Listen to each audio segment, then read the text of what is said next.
Hello guys, welcome back to my channel edutainment and मैं हूं स्मिता सिंह, आपके educator for code 55 human resource management and labour welfare and we are talking about NTA UGC NET JRF 2022 and we are going to study unit 5 industrial relations. So industrial relations say what are the contents you'll have to study here. The contents are like I have mentioned here, there are 8 points, like जिसमें आपको total 8 points में क्या क्या पढ़ना है वो सारे description में कंटेंट डिस्क्रिप्शन में मैंने डिस्क्राइब कर दिया है कि क्या क्या आपको पढ़ना है, क्या क्या कंटेंट्स पढ़ने हैं। और ये सारे जो भी टॉपिक्स मैंने यहाँ पर मेंशन किए हैं कंटेंट्स में, ये सारे ही टॉपिक्स बहुत ही इंपॉर्टेंट है एग्जाम पर्सपेक्टिव से, और ये इनके बेसिस पे क्वेश्चंस बनते हैं। और बहुत सारे क्वेश्चंस पिछले ईयर्स में अगर आपने पीवाईक्यू सॉल्व किया होगा, आपने पीवाईक्यूज देखा होगा, तो आपने देखा होगा कि कितने सारे क्वेश्चंस बनते हैं। कलेक्टिव बार्गेनिंग से क्वेश्चंस बनते हैं, कोड ऑफ डिसिप्लिन से क्वेश्चन बनते हैं, आईएलओ से क्वेश्चंस बनते हैं, industrial democracy and workers participation in management के बेसिस पे क्वेश्चंस बनते हैं।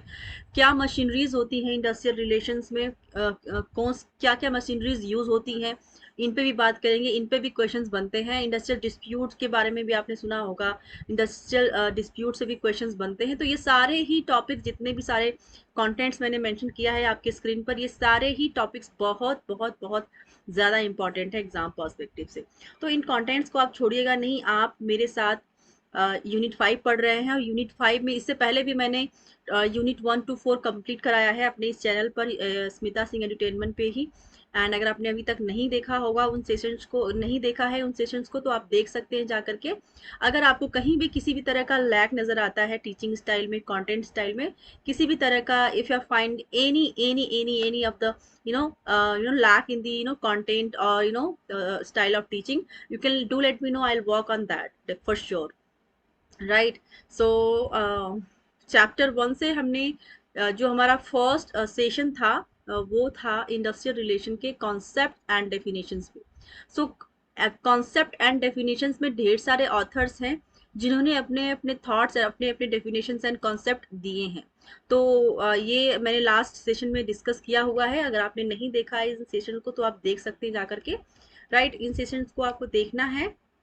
अगर आप देख रहे हैं मेरे चैनल को, मेरे इन जितने भी मैं वीडियोस लेकर के आ रही हूँ, एमसीक्यू सॉल्व करवाती हूँ, पीवाईक्यू सॉल्व करवाती हूँ, थ्योरी पार्ट लेकर के आई हूँ। थ्योरी में भी आपको हम अभी यूनिट 5 पढ़ रहे हैं, और बाकी के जो रिमेनिंग यूनिट 5 रह गए हैं उनको भी हम इसी चैनल पर फ्री ऑफ कॉस्ट पढ़ेंगे। राइट। सो लास्ट सेशन में हमारा जो लास्ट टॉपिक था, I will discuss with you. Right. So जो हमारा लास्ट टॉपिक था लास्ट सेशन का, that was significance of good industrial relations, outcomes of better IR, better industrial relations. उसके अंदर हमने देखा कि इंडस्ट्रियल पीस के पे बात की हमने, हायर प्रोडक्टिविटी पे बात की हमने, इंडस्ट्रियल डेमोक्रेसी की बात की, कलेक्टिव बार्गेनिंग की बात की, फेयर बेनिफिट्स टू वर्कर्स की बात की हमने, हायर मोरल की बात की, एंड फैसिलिटेशन ऑफ चेंज की बात की हमने। Right. So now in this session we'll start from two dominant aspect of industrial relations. So आपको पढ़ना है कि वो, आपको देखना है कि वो क्या दो aspects हैं जो इंडस्ट्रियल रिलेशंस में काम आते हैं, क्या वो aspects हैं जो डोमिनेंट का काम करते हैं, जो डोमिनेट करते हैं इंडस्ट्री में। Right. So cooperation and conflict को देखेंगे। जो दो dominant aspects of industrial relations हैं वो कौन कौन से हैं? They are cooperation and conflict. So सबसे पहले देखेंगे, according to Douglas McGregor, conflict and cooperation are two states in the continuum of industrial relations. So McGregor के अकॉर्डिंग जो कॉन्फ्लिक्ट है और कोऑपरेशन है, ये दोनों ही are two states in continuum of industrial relation. तो ये दो स्टेट्स होते हैं, एक like states in the sense कि दो चीजें होती हैं, दो एक मोड कह सकते हैं आप, कि दो मोड होते हैं। एक तो होता है कॉन्फ्लिक्ट, एक होता है cooperation. In in if you are saying कि in another, like अगर एक हाथ में, in a hand, if you are supporting somebody, or if you are cooperating somebody, in another hand you are conflicting, you are creating conflict among the employees, between the employees, between the management and employees. So कहने का क्या मतलब है कि according to McGregor, conflict अगर है तो वहां पर कोऑपरेशन भी है, अगर कोऑपरेशन है तो वहां पर कॉन्फ्लिक्ट भी है। कि तो ये दो स्टेट्स होते हैं इंडस्ट्रियल रिलेशंस के अंदर। तो उन स्टेट्स को किस तरह से डील किया जाना चाहिए, किस तरह से ये एग्जिस्ट करते हैं आईआर के अंदर, हम देखेंगे। सो पहला देखेंगे, कोऑपरेशन देखेंगे। The dynamics of cooperation lie in the recognition of a sphere of common interest. Cooperation between union and management, the two actors in the industrial relations drama, differing in economic power, wealth, and education, depends primarily on their ability and willingness to make contacts at points of mutual concern. So क्या कह रहे हैं कि जो cooperation है, the cooperation is the dynamic of cooperation lie in the recognition of sphere of common interest. जो जो जो एक आप कह सकते हैं कि जो कोऑपरेशन होता है वो एक कॉमन इंटरेस्ट होता है किसी भी पीपल का ऑर्गेनाइजेशन के अंदर। कोऑपरेशन कैसे होता है? कोऑपरेशन में आप किस सपोज कोई हम 5 लोगों की टीम है, ठीक है, उस 5 लोगों की टीम में अगर हमें कोई टास्क हमारे मैनेजर ने दिया है कि आपको ये काम करना है, तो सिर्फ एक पर्सन उस काम को तो नहीं करेगा ना, करने को तो पांचों मिलके करेंगे। तो वहां पे क्या है कि उनको उस टीम के अंदर एज अ टीम उनको एक दूसरे को कोऑपरेट करने की जरूरत है। तो वो एक कॉमन इंटरेस्ट में वो काम करते हैं कि इंटरेस्ट एक ही है, कॉमन पर्सपेक्टिव है, कॉमन गोल है जिसपे वो एक चारों पांचों लोग मिल करके काम कर रहे हैं। तो एक कहते हैं कि वो एक स्फेयर होता है, कॉमन इंटरेस्ट होता है जहां पर एक दूसरे को कोऑपरेट करते हैं एम्प्लॉयज, और टीम के टारगेट को पूरा करते हैं, उनको अचीव करते हैं उनके गोल्स को, right. Cooperation between union and management. So cooperation किन किन के बीच में हो सकता है? यूनियन और मैनेजमेंट के बीच। The two actors in the industrial relations drama differing in economic power. उनके जो पावर्स होते हैं, आप देखेंगे कि जो उनके बीच का जो कोऑपरेशन है, उस कोऑपरेशन का जो लेवल है वो एक दूसरे के इकोनॉमिक वाइज दो, they both are differ from each other. How?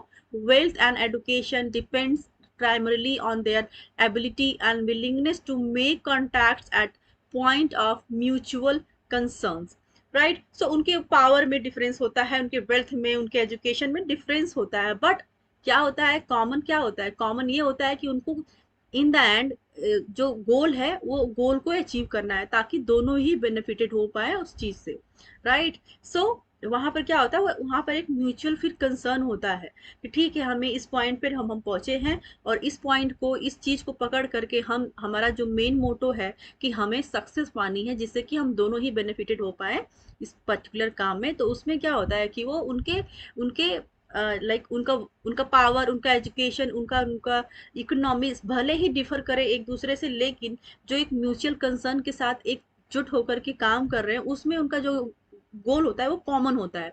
In the end क्या होता है कि जो गोल होता है, क्योंकि अगर जो क्लाइंट है, मैनेजमेंट है, अगर एक दूसरे के साथ जुड़े हैं तो कहीं ना कहीं वे एक दूसरे के साथ इसलिए जुड़े हैं कि वो एक दूसरे के लिए प्रोडक्टिव बन सके, प्रॉफिटेबल बन पाए। तो प्रॉफिटेबल बनने के लिए उन्हें एक दूसरे का साथ भी देना पड़ेगा, भले ही वो उनकी पावर अलग है, उनके उनके उनका एजुकेशन अलग है, उनकी उनकी इकोनॉमी अलग है, लेकिन still they are fighting for the same.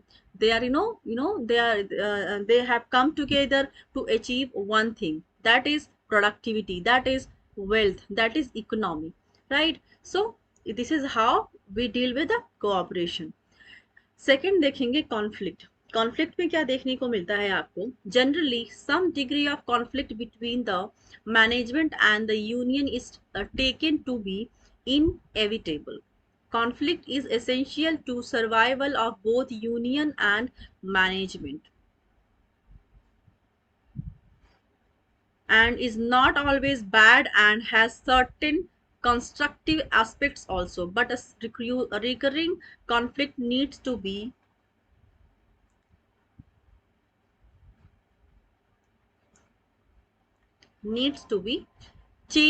channelized along the least destructive lines, and for this conflict resolution measures, both voluntary and statutory, must be taken for good industrial relations to prevail and industrial harmony to be achieved. सो क्या कह रहे हैं कि management के अंदर जो employee हैं और इम्प्लॉयर्स हैं उनके बीच में कॉन्फ्लिक्ट होना लाजमी है, वो होता ही होता है, राइट। बट इसका मतलब ये नहीं है कि कॉन्फ्लिक्ट अगर अराइज हुआ है तो उसका कोई सोल्यूशन नहीं है। कॉन्फ्लिक्ट अच्छा भी होता है, कुछ चीज़ें अच्छी हो जाती है कॉन्फ्लिक्ट को लेकर के। जो चीज़ें काफ़ी टाइम से खराब होती आ रही हैं, लेकिन उस चीज़ को सुधारने के लिए अगर एम्प्लॉयज अपने हैंड्स रेज करते हैं कि नहीं ये गलत हो रहा है, तो वहाँ पे नॉर्मल कॉन्फ्लिक्ट हो सकता है मैनेजमेंट एंड एम्प्लॉयज के बीच में। लेकिन स्टिल अगर मैनेजमेंट फिर दोनों म्यूचुअली बात करते हैं, कम्युनिकेट करते हैं, तो फिर उनको लगता है कि ठीक है इनकी बात मानी जानी चाहिए, तो उस चीज़ को फिर वो ठीक करते हैं और चीज़ें अच्छी हो जाती हैं। तो कॉन्फ्लिक्ट हमेशा बुरा ही नहीं होता है, अच्छा भी होता है। सो यहाँ पे क्या कहते हैं कि कॉन्फ्लिक्ट होना ठीक है, हो रहा है, अच्छी बात है, लेकिन एसेंशियली उसको सरवाइव करने के लिए, like conflict is essential to survival of both union and management. So क्या होता है कि दोनों का सर्वाइव करना बहुत जरूरी है, राइट। सो भले ही यूनियन और मैनेजमेंट के बीच में कॉन्फ्लिक्ट है, लाइक राइट, और वो कॉन्फ्लिक्ट हमेशा चलता रहेगा, ऐसा नहीं कि वो एक बार आया और खत्म हो गया, नहीं, वो चलता रहेगा, किसी न किसी चीज को लेकर के कॉन्फ्लिक्ट रहेगा ही रहेगा। लेकिन इतना होना चाहिए, ऐसा होना चाहिए कि वो सरवाइव कर पाए, कॉन्फ्लिक्ट इतना ना बढ़ जाए कि फिर वो सरवाइव ना कर पाए एक दूसरे के साथ। कॉन्फ्लिक्ट का लेवल भी उतना ही होना चाहिए कि वो एक दूसरे के साथ सरवाइव कर पाए मार्केट में। And is not always bad and has certain constructive aspect also. तो क्या मैंने जैसा कि कहा कि हमेशा जो कॉन्फ्लिक्ट होता है वो बैड ही नहीं होता है, वो गुड भी होता है, क्योंकि कभी कभी कुछ ऐसे कॉन्फ्लिक्ट्स होते हैं जिनकी वजह से चीज़ें अच्छी हो जाती हैं जो कभी काफ़ी टाइम से खराब होती आ रही थी, लोगों को पता भी नहीं लाइक मैनेजमेंट को पता भी नहीं चल रहा होता है कि वो गलत करते आ रहे हैं इम्प्लॉयज़ के साथ, या फिर वो चीज़ें इनडेलिबरेटली गलत होती आ रही हैं। बट कॉन्फ्लिक्ट जहाँ पे राइज होता है फिर उनको लगता है कि ठीक है चीज़ें इंप्रूव होनी चाहिए, राइट, जो कि काफ़ी टाइम से गलत होती आ रही हैं। तो इन चीज़ों में कॉन्फ्लिक्ट कभी कभी अच्छा भी हो जाता है। But recurring conflict needs to be channelised along the least destructive lines. लेकिन जब आपको लगे ऑर्गेनाइजेशन के अंदर कि जो कॉन्फ्लिक्ट हो वो हमेशा लाइक बहुत ही कॉमन हो गया, हर बात पे कॉन्फ्लिक्ट होने लगा है, तो वहां पर उस चीज को, उस मुद्दे को सोचने की जरूरत हो जाती है। लगता है फिर एक एनालिसिस की जरूरत होती है, एनालिसिस की जरूरत पड़ेगी, और चैनलाइज करने की कोशिश करना होगा आपको कि ये कॉन्फ्लिक्ट हो क्यों रहा है, क्यों हो रहा है, क्या रीजन है इसके पीछे। कहीं ना कहीं कुछ तो लैक है जिसकी वजह से ये जो कॉन्फ्लिक्ट लाइक आए दिन नए नए तरीके के कॉन्फ्लिक्ट देखने को मिलता है, सुनने को मिलता है, तो क्या रीजन है, और उसको चैनलाइज करना बहुत जरूरी हो जाता है। And for this, conflict resolution measures, both voluntary and statutory, must be taken for good industrial relations to prevail and industrial harmony to be achieved. So क्या कह रहे हैं कि तब उन कॉन्फ्लिक्ट को मेजर करने के लिए वॉलंटरी एंड स्टैट्यूटरी दोनों ही मेजर्स को लेना पड़ेगा, दोनों ही हथकंडों से, दोनों ही तरीकों से आपको कॉन्फ्लिक्ट को सॉल्व करना पड़ेगा, राइट। तभी आप एकजुट होकर के इंडस्ट्रियल गोल को अचीव कर पाएंगे, राइट। सो कॉन्फ्लिक्ट होना लाजमी है, जायज है, अच्छा भी होता है, लेकिन कॉन्फ्लिक्ट का लेवल इतना नहीं बढ़ जाना चाहिए या फिर इतना फ्रिक्वेंट नहीं हो जाना चाहिए कि चीज़ें फिर स्मूथ की जगह पे खराब हो जाए, वो भी नहीं होना चाहिए। और उनको फिर अगर कॉन्फ्लिक्ट ऐसे लाइक ऐसे रैंडमली होने लग रहे हैं, एकदम चलते जा रहे हैं, तो उस पर आपको सोचने की ज़रूरत है, उनको चैनलाइज करने की ज़रूरत है। तो this is how we studied cooperation and conflict in two dominant aspects of industrial relations, right. Let's move to the next topic, factors affecting industrial relations. So क्या factors हैं जो industrial relation को affect करते हैं, हम देखेंगे। So पहला factor है industrial factor।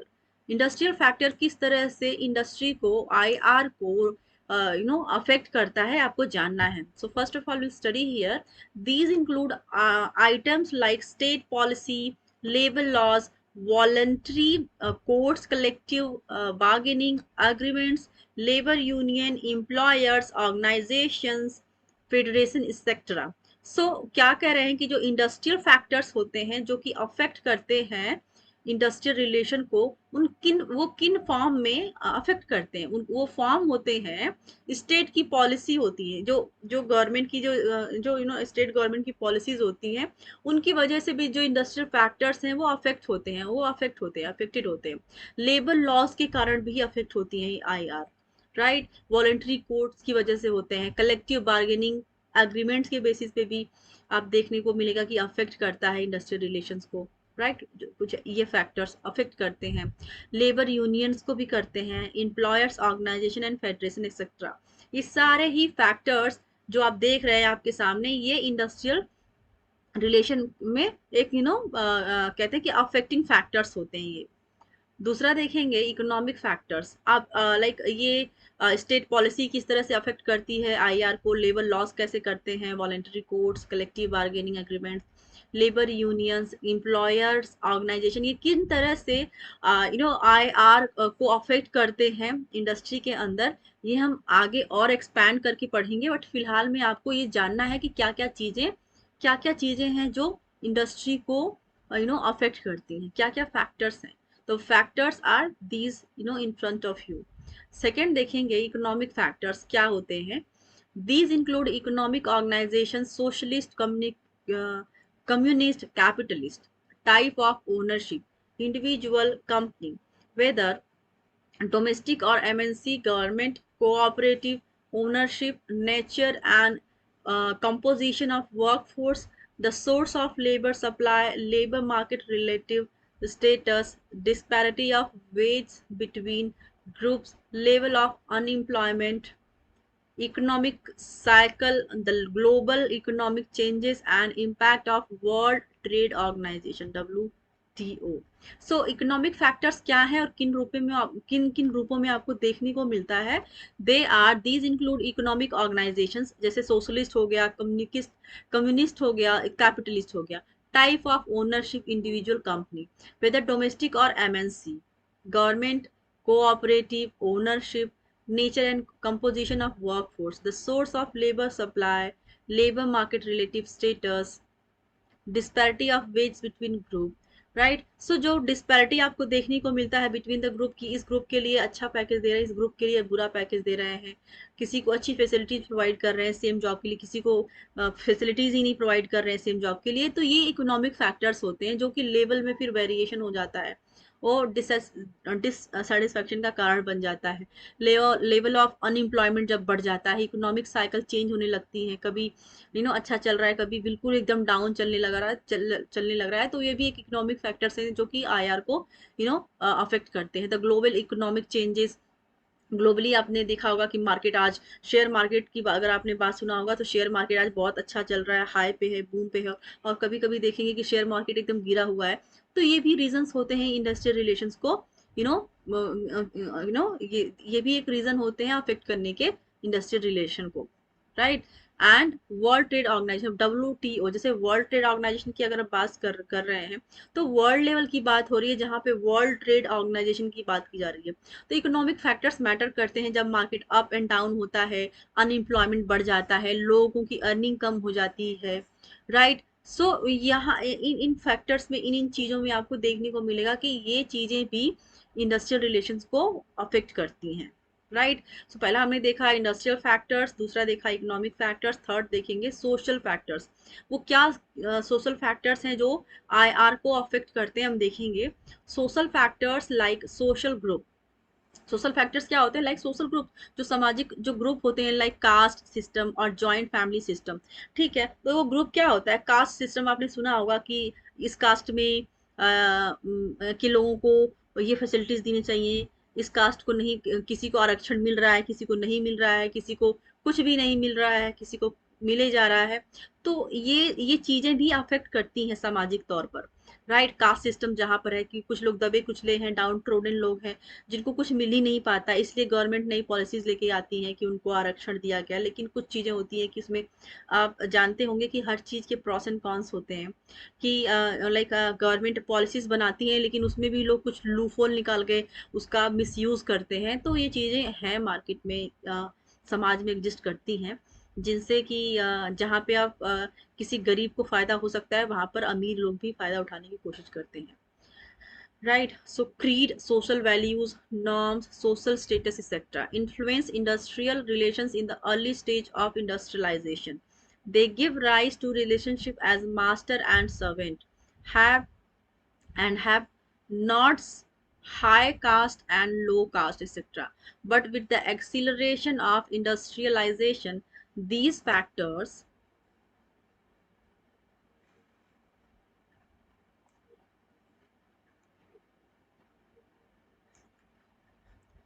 these factors gradually lost their entity, but one cannot overlook their importance. So क्या कह रहे हैं कि जो इंडस्ट्रियल रिलेशन को अफेक्ट करने वाले सोशल फैक्टर्स हैं वो क्या है, वो है आपके कास्ट, जहाँ पे कास्टनिज्म आ जाता है, जहाँ पे फैमिली सिस्टम की बात की जाती है, क्रीड सोशल वैल्यूज की बात की जाती है, नॉर्म्स की बात की जाती है, सोशल स्टेटस की बात की जाती है। तो ये सब चीज़ें भी इंडस्ट्रियल रिलेशंस को प्रभावित करती हैं। Influence industrial relations in the early stage of industrialisation, they give rise in relationship as master and servant. So क्या कह रहे हैं कि वो rise they give rise to relationship as master and servant. कहते हैं कि आप एक बॉस है और उसके अंदर काम करने वाला सबऑर्डिनेट है, तो उनके बीच का जो रिलेशनशिप होता है, जहाँ पे एज अ मास्टर और एज अ सर्वेंट काम कर रहे हैं, तो उनके बीच का जो रिलेशनशिप होता है वो भी अफेक्ट करता है इंडस्ट्रियल रिलेशनशिप को, कि वो अच्छा है या बुरा है, बुरा है तो क्यों है, अच्छा है तो क्यों है। अगर बुरा है तो कहीं ना कहीं वो अफेक्ट कर रहा है आईआर को, क्योंकि इंटरनल कॉन्फ्लिक्ट होंगे, ग्रीवियंसेस एराइज होंगे। तो ये भी एक फैक्टर्स हैं, सोशल फैक्टर्स हैं इंडस्ट्रियल रिलेशंस के अंदर। these factors gradually lost their entity, but one cannot overlook their importance, right?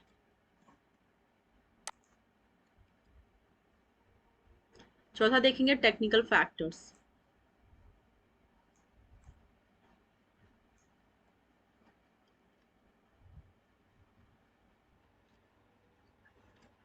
So fourth technological factors देखेंगे।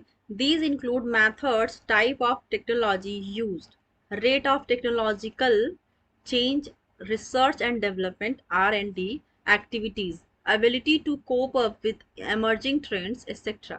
These factors considerably influence the patterns of industrial relations, as they are known to have direct influence on employment status, wage level, and collective bargaining process in an organization.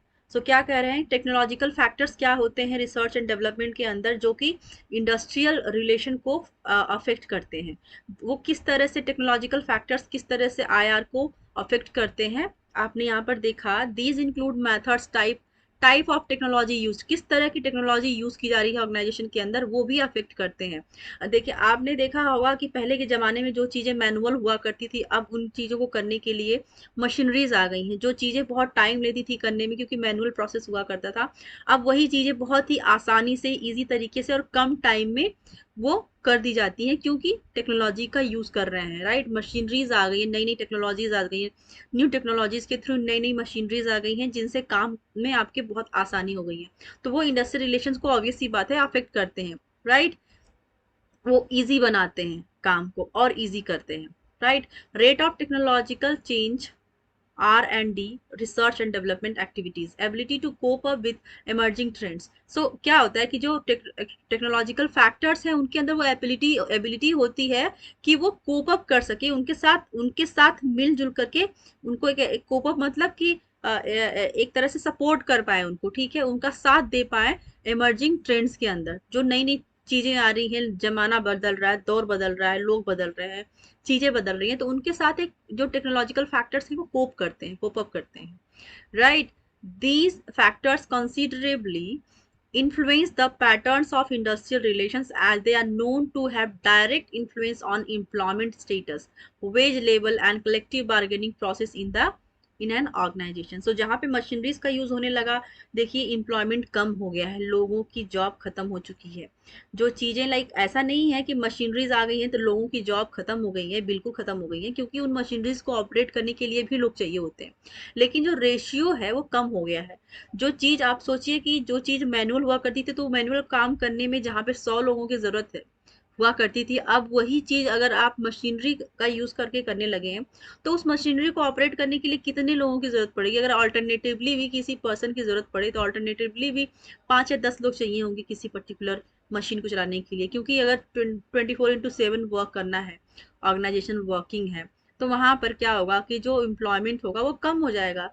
Automatically, क्योंकि technology काम कर रही है, वहाँ पे machineries का use हो रहा है, तो वो भी अफेक्ट करते हैं इंडस्ट्रियल रिलेशंस को, राइट। सो जहाँ पर टेक्नोलॉजी का यूज करने से चीजें अच्छी हो गई, स्मूथ हो गई, तो वहीं पर आप उसका कहते हैं ना कि किसी चीज की, हर चीज के प्रॉस एंड कॉन्स होते हैं। तो प्रॉस आपने देखा कि चीजें अच्छी हो गई, स्मूथ हो गई हैं, इफेक्टिव हो गई हैं, लेकिन कहीं ना कहीं अनएम्प्लॉयमेंट भी बढ़ गया है मशीनरीज की वजह से, तो ये भी एक फैक्टर है। फिफ्थ देखेंगे साइकोलॉजिकल फैक्टर्स।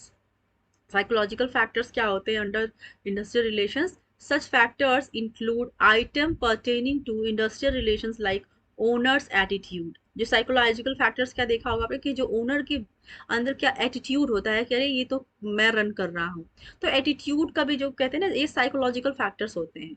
किसी के एटीट्यूड में changes, that is psychological factor. Perception of workforce, their attitudes toward work, their motivation, morale, interest, alienation, dissatisfaction, occupational stress, and boredom resulting from man machine interface. So, these are the psychological factors where people get affected in the organization. Even you can say their perceptions, their attitudes, their work attitude towards work, they are changed in the organisation. उनका interest level, उनका morale, उनका motivation सब कुछ different होता है। सो एक people का लो जो जो किसी भी ऑर्गेनाइजेशन में अगर आपने देखा होगा, जो लोग काम करते हैं, हर इंसान के साइकोलॉजिकल फैक्टर अलग अलग होता है, right. So these are the factors in the industrial relations under the psychological factor. Six देखेंगे पॉलिटिकल फैक्टर्स क्या होते हैं आईआर को अफेक्ट करने में। So political institutions, system of government, political philosophy, attitudes of government, ruling elite and opposition leaders towards labor problem affect the state of industrial relations. For instance, in the various communist countries prior to the adoption of new political system, the industrial relations environment was very much controlled by the government. So political factors क्या आप अंदर देखा आपने कि जो भी आप चीज़ें देखते हैं इंडस्ट्री के अंदर, राइट। सो वो क्या होता है, वो most of the time government के कंट्रोल में होती हैं। गवर्नमेंट जो पॉलिसीज बनाते हैं इंडस्ट्रीज को वही फॉलो करना होता है, उन्हीं की बेसिस पे चलना होता है। So these are the political factors. So हमने क्या क्या देखा?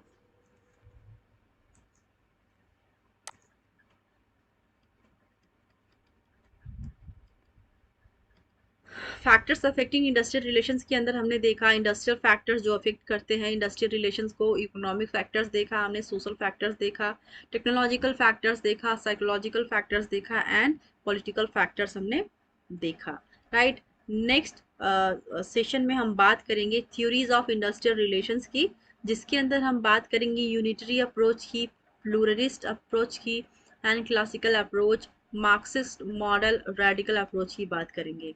तो तब तक के लिए keep watching and thank you so much for watching me. Thank you very much.